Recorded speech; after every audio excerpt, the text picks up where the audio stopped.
If you, like me, get stuck in an afternoon snack rut when you're feeding your kids, I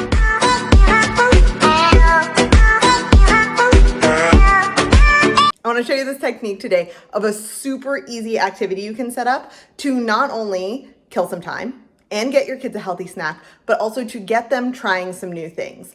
Now, I will say this is best used for snack time because it's the easiest I find to be no pressure around snack time. And afternoon snack time is especially good in our house because it's when my kids are actually hungry. So here's what I did. I set up a scavenger hunt of food. I included one thing I knew they'd love, one thing they're sometimes lukewarm on, and one thing they think they might like, but they often don't eat. So here's what I used. I used these Lunch Skins papery snack bags. They're recyclable and they're compostable, so I like them for packaging things up. But if I had more plastic Tupperware, I would have just used that because obviously you can wash those and reuse them again. Then I filled one bag with some of these from the ground up cauliflower pretzel sticks. And this is the sometimes food. So they're not always huge fans of these cauliflower pretzel sticks, but I can sometimes get them to eat them. Today they liked them.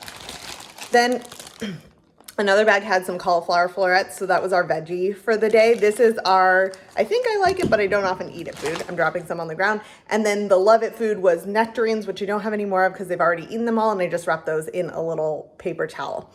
And then I hid the food and I sent them on their way to find it, which made it really fun for them. But it also counted as an exposure. So an exposure in feeding kids is any time that a kid has quite literally been exposed to a food. They've smelled it, they've tasted it, they've seen it, they've touched it, not necessarily just that they've eaten it. And the benefit of exposure is that it gets kids closer to eating food, even if they're not eating it yet. So our exposure today was finding the food, and I'm gonna show you what our scavenger hunt looked like, and then I'm gonna sneak up and find out what they ate and how much of each of it they had. Okay, what are you doing? Go find that.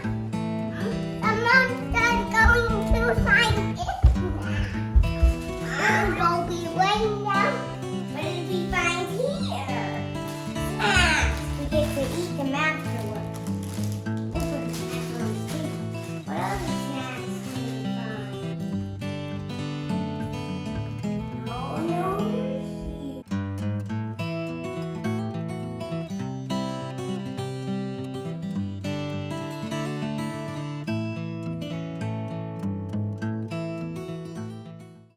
So I know you're just dying to know what my kids ended up eating. So I'm here to report back that they ate 2 nectarines each. All my nectarines are gone. 2 nectarines each, a whole bunch of those pretzels. They asked for more and I gave them more. And then 1 bag worth of cauliflower. And here's some proof of that.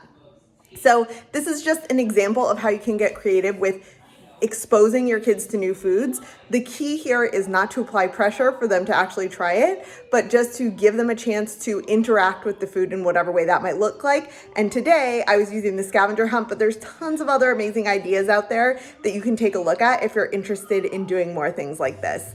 If you liked this video, I think you're gonna love this one that I have here for you. I hope you'll check it out and I'll see you again soon.